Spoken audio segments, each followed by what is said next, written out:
Conservative Party gained more seats than at any election for the last 80 years. I'm incredibly proud not only of the strong result that we achieved, but of the strong and positive campaign that we fought. We campaigned for hope, not fear, and people responded to that, giving us 2 million more votes than Labour. We campaigned for change, not more of the same, and people responded to that, giving us a higher share of the vote than Labour achieved at the last election when they won a majority of 60. There are many great new Conservative members of Parliament who will be coming to the House of Commons, and I am very proud this will be a new, modern Conservative Party in Parliament. I know it will make a huge difference to our politics, to all those Conservative Party supporters, members and activists who fought so hard, not just in the last few weeks, but in the last few years. I want to say a huge thank you, and to remind you how proud you can be of the result, a bigger increase in seats than even Margaret Thatcher achieved in 1979. The worst loss of seats for Labour than at any general election since 1931, and a share of the vote not far off what Michael Foot got in 1983. But however much pride we can take in that enormous advance, we have to accept that we fell short of an overall majority. As I said last night, Britain needs strong, stable, decisive government, and it is in the national interest that we get that on a secure basis. We are at war in Afghanistan with our troops putting their lives at risk for us every day. We are facing a financial and economic situation of great seriousness as a result of our dangerous debts and our deficit. We need a government that reassures the international markets. We need policies that will bring economic recovery.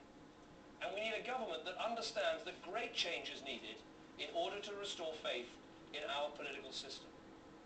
Britain voted for change yesterday, but it also voted for a new politics.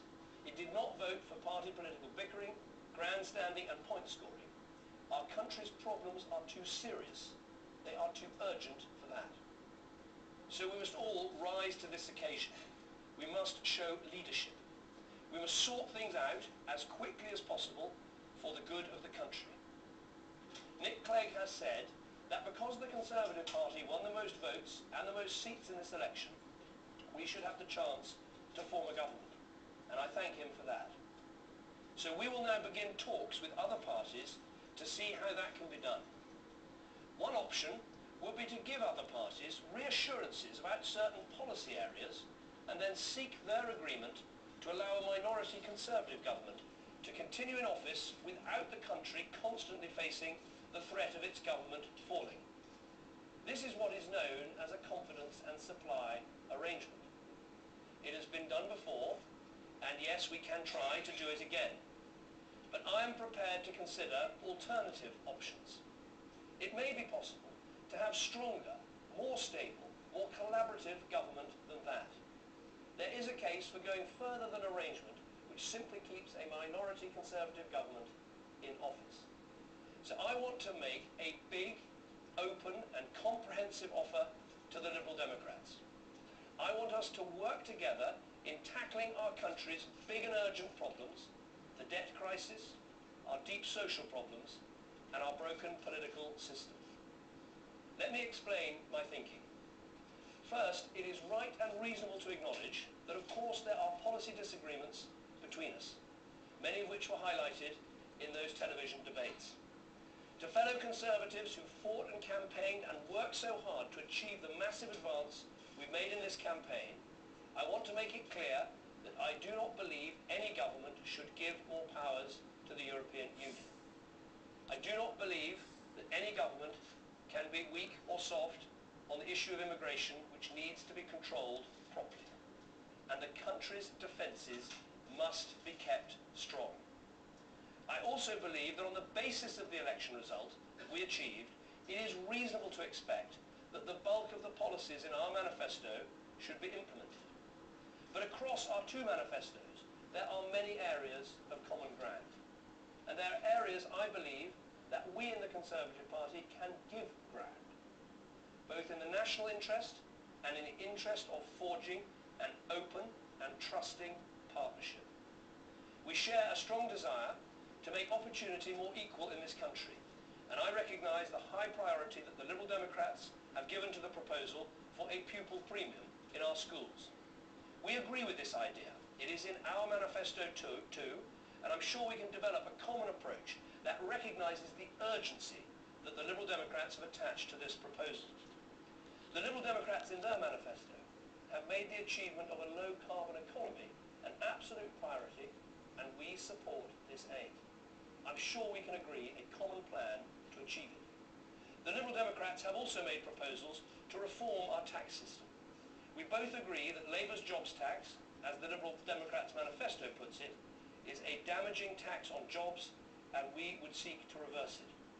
It has always been an aspiration for the Conservative Party to reduce taxes, especially on those who earn the least, and we are happy to give this aim a much higher priority and to work together to determine how it can be afforded. We share a common commitment to civil liberties and to getting rid, immediately, of Labour's ID card scheme.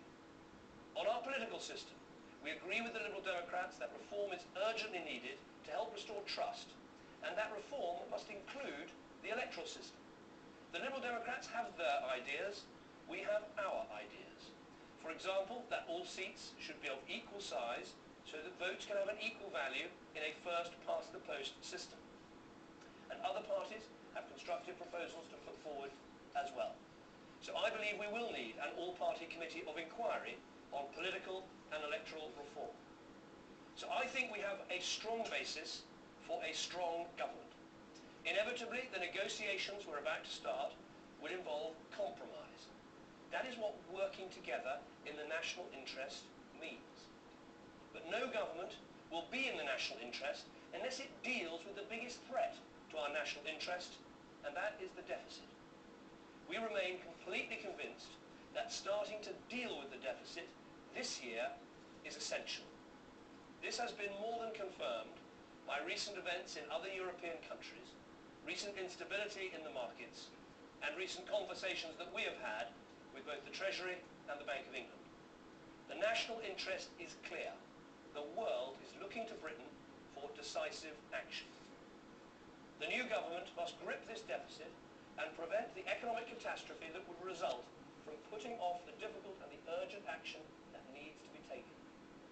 So our big, open and comprehensive offer to the Liberal Democrats involves helping them to implement key planks of their election manifesto, providing the country with economic as well as political stability, and finding further ways in which Liberal Democrats can be involved in making this happen.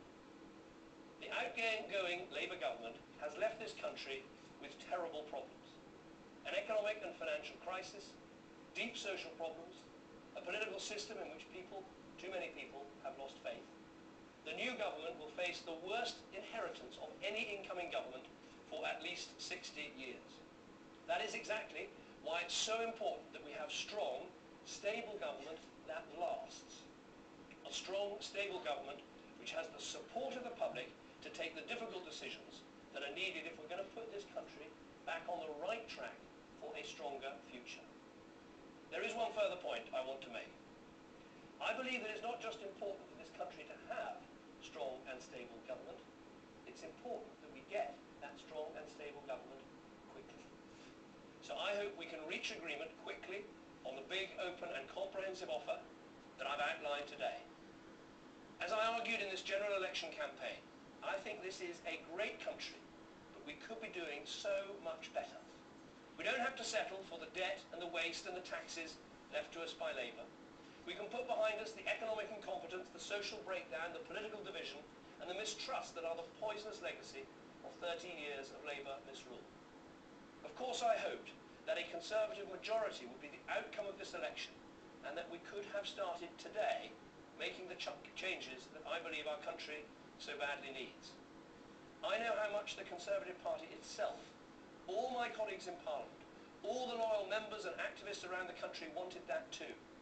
But I also know they wanted something more than that. They want